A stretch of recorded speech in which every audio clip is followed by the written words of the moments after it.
Hey, folks, welcome to another edition of Dog Walk Talk presented to you by DawgsHQ. As always, I'm your host, Jake Roos, and with me, as always, that's team beat writer over at DawgsHQ, the man hanging out in the Georgia Tech press box yesterday. That's Palmer Toms. Palmer, what's up with you, buddy? Glad to be back in Athens. Been a lot of traveling between going home for Thanksgiving, making the way down to Atlanta. So happy to be back. Happy to have gotten a little bit of time to sit down and watch some great football yesterday. I mean, that Iron Bowl was a classic. The Bedlam was a great game at night too, and so lot of great football. Georgia with a big win over Georgia Tech. Not as great of a game for the national audience, but certainly a great one for our Georgia audience. And so lot to break down there. And as we get into a big week here, recording on Sunday for you all on Monday, just excited to be coming at you this time of year. Yeah, I mean, like you mentioned, some great games over the course of the weekend. I think everybody could probably agree to that. However, Georgia's game, not really one of them. If you wanted a good competitive game that was exciting. But from a pure Georgia perspective, hey, you got to love what you saw. 45-0. The Dogs go down to historic Grant Field in the heart of Atlanta and knock off the hated Yellow Jackets. Pretty much doing what they've done all year. I mean, pretty efficient performance. Everything kind of clicking on all cylinders. Defense looked great, smothered them again. From an offensive perspective, I think things were hitting. We'll touch on all of that. But, I guess just looking back over at Palmer, anything that kind of caught your eye, stood out to you? Any players that kind of jumped off the page 1 week out of the SEC championship? Yeah, first of all, I'm gonna give myself a little bit of credit here. Realized it on my drive from Atlanta to Athens last night. I was like, hey, hold on. I think I kind of nailed the matchups and players to watch this week. My three players were Stetson Bennett, Nakobe Dean, and Brock Bowers, all three of whom who had great games yesterday. So I'll stick with that theme there. Stetson looked great, finishes 14 of 20 for 255 yards and 4 touchdowns. If you're coming at this on Monday, I wrote in the Rest and React yesterday that I thought this you could make a case that this was one of his best games this season. That you could make a case that this was the best game that he's played this season. Obviously, the 288 yards on 10 of 12 passing for 5 touchdowns looks a lot better, but you also got to take it with a grain of salt and understand that was against UAB earlier this year, and that he, a non-Power 5 opponent. Let's not act like UAB is all too different from Georgia Tech and that Georgia Tech is some powerhouse, but doing it against a Power 5 opponent, doing it on the road, doing it in a rivalry game where emotions are just amped up that much more. It makes it significant that Stetson had a great day, going 14 of 20, like I said, for 255 yards and 4 touchdowns. Two of those touchdowns to Brock Bowers. He had an incredible day, 3 catches for 100 yards, 2 touchdowns, like I said, with the 77-yard slant route catch and run there being the highlight of the day, probably for Georgia in general. But, I think if you look at the 2 touchdowns that he had, he kind of showed his full skill set there. He's got the speed to outrun defenders, and he's got the size and strength to just, body you up in the end zone and essentially like you're like he's playing in the post in the paint in basketball. So, he shows the full range of his skill set there. And then, like you said, Nakobe Dean and this Georgia defense, just another dominant day, doing exactly what we've come to expect from this defense. And I think that the fact that we do expect to see them play like they have says a lot, is a testament to this whole group, whether, from Kirby Smart to Dan Lanning to Will Muschamp and on down the line, the players too. I think that is a testament to what they've been able to do this season. I believe they're the first. I saw this stat somewhere. I could be wrong on the year, but I think they're the first team since 1979, Texas, to hold their first 12 opponents under 2 or under 17 points, which is absolutely incredible. 3 shutouts in a single season.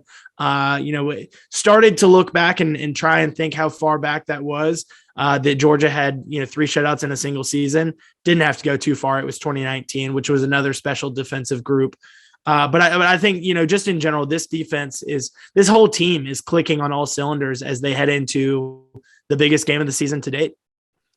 Yeah, no, I think that's pretty fair I think it's fair to paint the picture that way. I mean, Kirby talked about it after the game, and I thought it was that idea of, we played to the standard, not the scoreboard. And, I think that a lot of that can be attributed to cliche and, it's coach speak and blah, blah, blah. And it's rah-rah talk for the most part. But, I mean, they're out here living it to some degree. I mean, they are really, it seems like, at least motivated by this idea of, we're not going to play down. We're not going to, let off the gas. We're going to play pretty relentlessly until the end, and then let the chips fall where they may. And I think that's like you said, it's an impressive testament to Kirby and what he's kind of sowed within this program, as well as the buy-in from these players. I mean, I think that they also kind of see.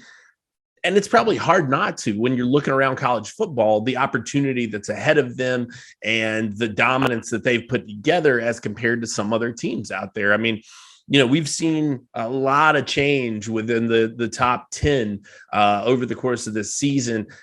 Even within the last day, we're going to see a pretty massive shakeup. So, I think that it's a testament to those guys. Kudos to them for it. It's cool to see.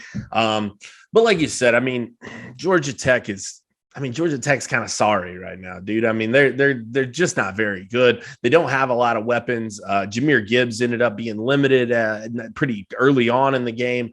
That was their best offensive weapon by some stretch. We talked about that last week. The defense is absolutely terrible. When you're talking about that secondary, especially, they've got to retool back there. And so, I think that this was a good game in the sense that it probably gives Georgia the right kind of momentum moving into the SEC championship. I wrote about that in our 3 keys to the game. And I said, if you wanted a good passing performance for Stetson Bennett to set the stage against a much more talented team, this is it. He spread the ball out. 10 different receivers before the half had a catch. You had Stetson 14 of 20, like you said, on the day. A drop, I mean, he could have essentially been, right there knocking on the 75%. door. Yeah, it's 75%. So, I mean, it was a great day in that way. I think that you had the chemistry clicking with receivers. I think you had Stetson feeling confident. Certainly it's going to be a different challenge next week. No question about that, but it's the right momentum. I think it's just the right feel to get going into this Alabama game. And then kudos to Brock Bowers, man. What an absolute freak. Cements himself as having probably without question, I don't know how anybody could argue, the greatest tight end season in the history of Georgia football. Sets the yardage record for a tight end, sets the touchdown record for a tight end. He's in the thick, I think, for single season touchdowns, if I'm not mistaken. He's on his way there. I mean, the kid is he's a special weapon, and he has been all season for Georgia. And hey, I think he'll probably trade like I said yesterday on Twitter, he'll probably trade being the greatest having the greatest tight end season in Georgia's 128-year history for the Mackey Award, which was established in 2000. So have to think they might be licking their wounds over there a little bit too, not putting the kid in. But, overall, if I walked away from this game thinking one thing and having one question, and I'll throw this to you, Palmer, I get why Georgia did what it did against Georgia Tech, because like I said, the cornerback play, the safety play, the secondary play of the Yellow Jackets, just not sufficient. I mean, they were able to pick them apart, do what they wanted back there. So there wasn't a lot of need to rush. You didn't see that from Georgia too much. Now, granted, they had a couple they busted off, but do you have any concerns, I guess, moving into next week with all this focus being on the passing game and just not as much attention on the running game? No, because for so long early in the season, that was what we talked about. And is Georgia's run game going to be there? Is Georgia's run game going to be fine? I think that what this team has showed you all season long, whether, from game 1 to game 12, is that they can beat you in whatever way, that you force them to. And like you said earlier about the playing to the standard, it's cliche, but about the offense, they take what's given to them. And in this game, the passing game was given to them. They had the opportunity to air it out a little bit, and beat Georgia Tech that way. I mean, it's not like that Georgia had a bad day against in the run. They ran for 208 yards. Yeah, averaging 6.7 a carry. I mean, like I said, it's not necessary. I probably should have prefaced by saying that it wasn't an inefficient day, but it just wasn't a situation. Like I said, I feel like right now the momentum is with the passing game. It wasn't an explosive day. Right. Yeah. Which I think, that if there was one thing that you wanted to see all year long from this Georgia team, it would probably be a couple more explosive plays in the run game. But I think, again, going back to what we've said, the precedent that they've set all season long, they have shown that they can be explosive in the run game. It's not necessarily always going to be what they do, but I mean, Kenny McIntosh with a 59-yard run, Dejan Edwards, who I supposedly hate, 23-yard carry, just an overall solid day. I'm not concerned about the run game. I think that if Georgia had needed to run the ball, they would have been able to run the ball. If Georgia, and quite frankly, they were able to do it in the second half when they were trying to run the clock out. They limited the time of possession for Tech. They made it a shorter game than it could have been, because I think Georgia, if they wanted to, they could have put up a lot more than 45 points. Yeah, I agree with that completely. And I will say similarly, I guess in the somewhat same vein is, if you had to pick which facet of your team you'd like to have the hot hand going into Alabama, it's probably the passing game, and it's probably Stetson Bennett. I think Georgia fans, for the most part, I mean, given the mixed feelings around Stetson Bennett, I think that you would probably want him as confident as possible, because he's going to be the guy leading the way.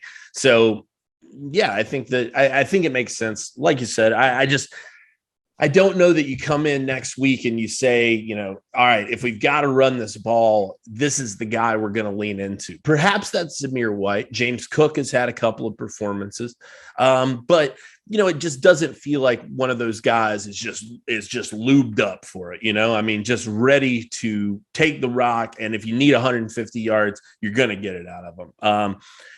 That's going to probably come down a lot more to offensive line play against a strong Alabama front anyway. But at the same time, I don't know. That was just on my mind. I don't know that there's too much else to say about Georgia Tech. I feel like it kind of was what it was. It was what we all expected to some degree, I think. And hey, great win.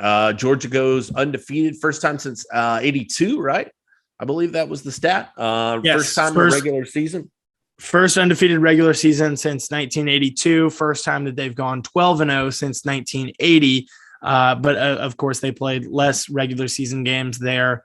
And so, historically, this means a lot. But I think that, we asked Kirby, we asked Stetson, we asked Nakobe about it after the game, and they'll tell you that it's special, but there's a lot of meat left on that bone for them. To paraphrase what they could not say, it don't mean shit. Okay. Until you go out and you win these next couple, it don't mean nothing. I mean, that's the fact of the matter, because the reality is if Georgia goes out and lays an egg over, let's say, even the next 2 games, then the narrative's going to be same old Georgia, right? I mean, this is just Georgia being Georgia. And so it's not going to matter much what they did in this regular season, how dominant this defense was. It's all about finishing. And I think that they've done a good job of establishing the standard. But like Stetson Bennett said, now the real fun begins. And I think he was spot on with that. Speaking of that real fun, flipping the script over, we've got a lot of coverage coming this week concerning the SEC championship game. So make sure to stay tuned to DawgsHQ. We'll be back on Dog Walk Talk with plenty of insight as well over the course of the week on the game. But flipping over real quick to that one. Well, Jake, one quick thing we didn't touch on that I was going to bring up. George Pickens, the return of George Pickens. Oh, yeah. Gosh, how could we forget George Pickens? Good to see him out there. I mean, I think that probably a boost for everybody involved. And, wasn't it was kind of what we expected it might be, right? I mean, I think it was what I kind of suggested last week is, you put him out there to put him out there and he's going to command attention and he's going to command he's going to draw coverage and teams have to account for him. But one reception for 5 yards. Now at least he's healthy enough to get back on the field, right? And that's another wrinkle Alabama's going to have to prepare for in reality this week, not in the hypothetical sense that perhaps he could return. You've seen it now. He's been on the field. He can do it, all right? They feel comfortable enough marching him out there. So it's something that they have to be accounting for. And quite frankly, that's good news for Georgia. Yeah. I think what is interesting now is going to see how he continues to take that next step. I think we saw a little bit with Dominic Blaylock this past week. Obviously he gets in against Charleston Southern, makes his return from injury, but was doing that in the second half when it really didn't matter, when the game wasn't on the line or anything like that. This week, he's able to get in some with that first team unit. And I think part of that likely because of the injury to Kyrus Jackson, rib injury, his status, still uncertain. Kirby thought that he might be able to get back in the game, but Kyrus said that it was pretty painful. So, that'll be something to keep an eye on there. But going back to Pickens and his return, he gets on the field. It wasn't in that same manner that Blaylock got on when the game wasn't mattered, when the game was in hand. Pickens got in the first drive, and whether that was more a sign of showing Alabama, hey, we're willing to play him with our first team because we feel confident in what he's able to do. And I don't know how much he played after that. I didn't notice him. Let's put it that way. I didn't notice him making much more of an impact in that first half outside of that one play that he was on the field. Second half, like you said, he catches one pass for 5 yards. I think that what Georgia fans and what Georgia's coaching staff and players are going to want to see is for George to make that step forward where he's not just out there. He's making plays now. I think that, him, and as Kirby said, him catching the ball is one thing, him being able to do everything else that is involved in playing wide receiver.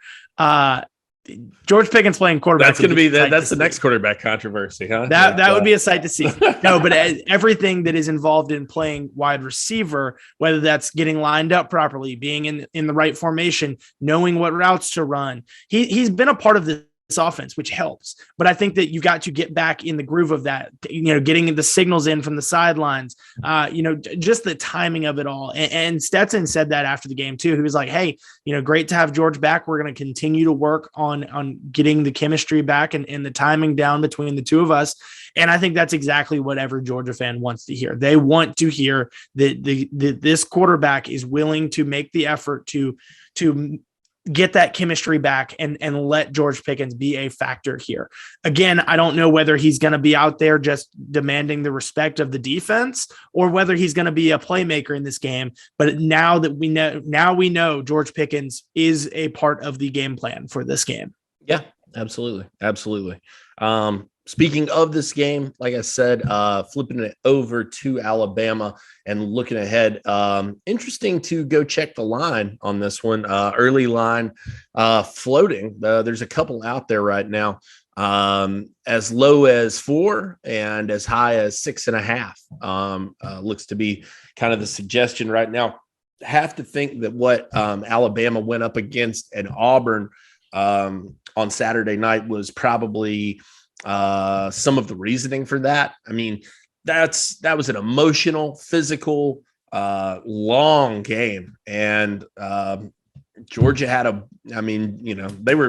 Georgia was kicked up and sipping Mai Tais by 1 p.m. So it wasn't like it wasn't a long day at the office for them.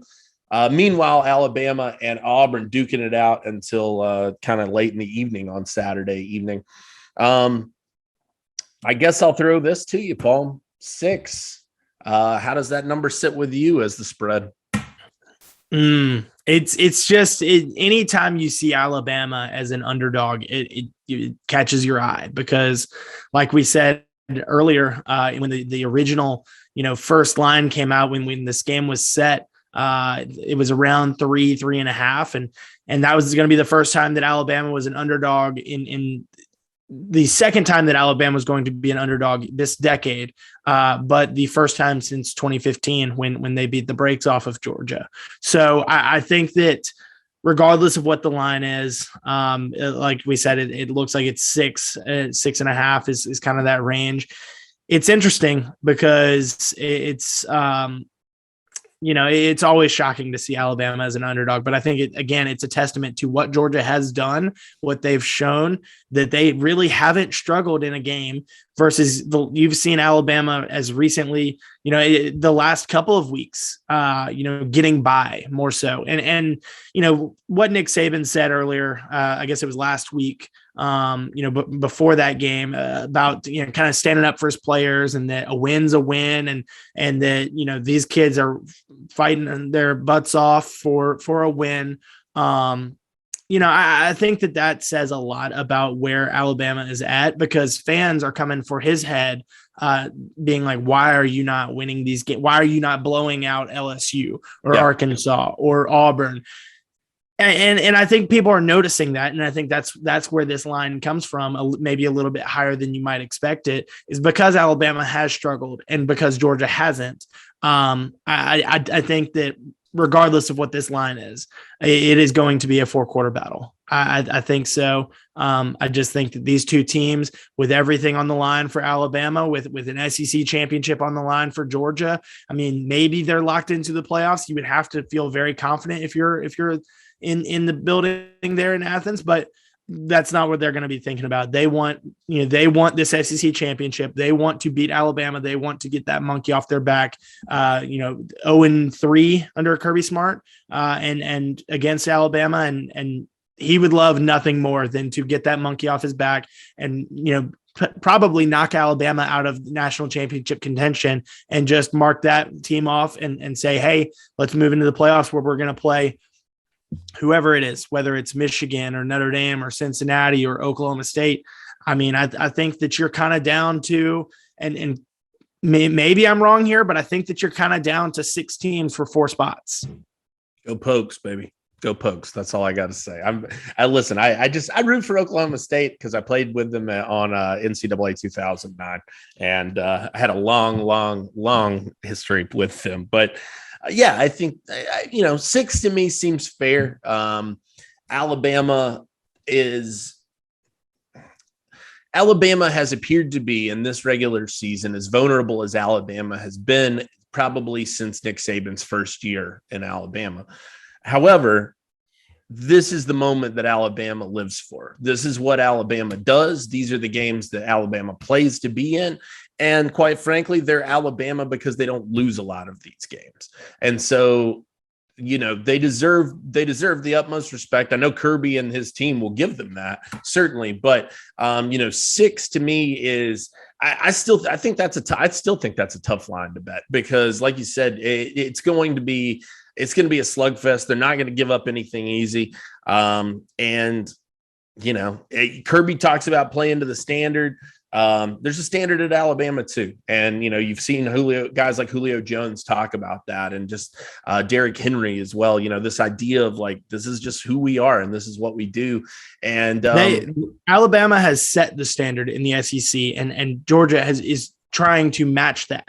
What the standard that Georgia has now is because of what Alabama has done for years now. Yeah. So, I think that is a total, testament to what everything that Nick Saban has done in Tuscaloosa. And the SEC championship has gone through Tuscaloosa most times in most of these players' lives. Yeah. And the way I look at it as well, if you're not trying to be Alabama, then you're not playing the game the right way, because Alabama is the pinnacle of college football. They have been for the last 15 years. There is no program that's been more dominant in that time frame, and quite frankly, probably ever in terms of dynastic reach.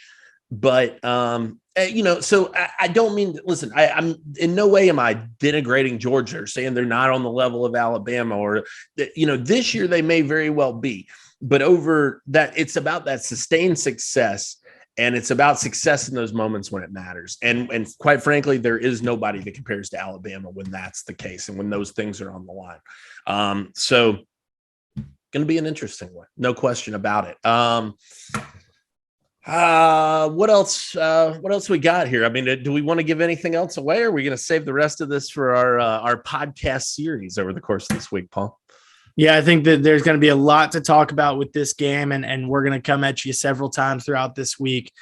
So let's save the good stuff for the rest of the week. I'm just excited to hop into it. And, like I said earlier today, if you're listening on Monday, we will have already spoken to Kirby Smart and Nick Saban Sunday night on the coaches teleconference call. We'll speak with Kirby and players on Monday, and players from both sides of the game on the teleconference call there. So it's a busy week. It's a fun week, and certainly excited to hop into it, get things going this afternoon and into Monday morning. No question about it. We will have you covered fully on all things Dogs in Alabama this week over at DawgsHQ. Make sure to come over and check us out. For myself, Jake Roos, and Palmer Toms, this has been another edition of Dog Walk Talk, presented to you by DawgsHQ. Thanks for tuning in.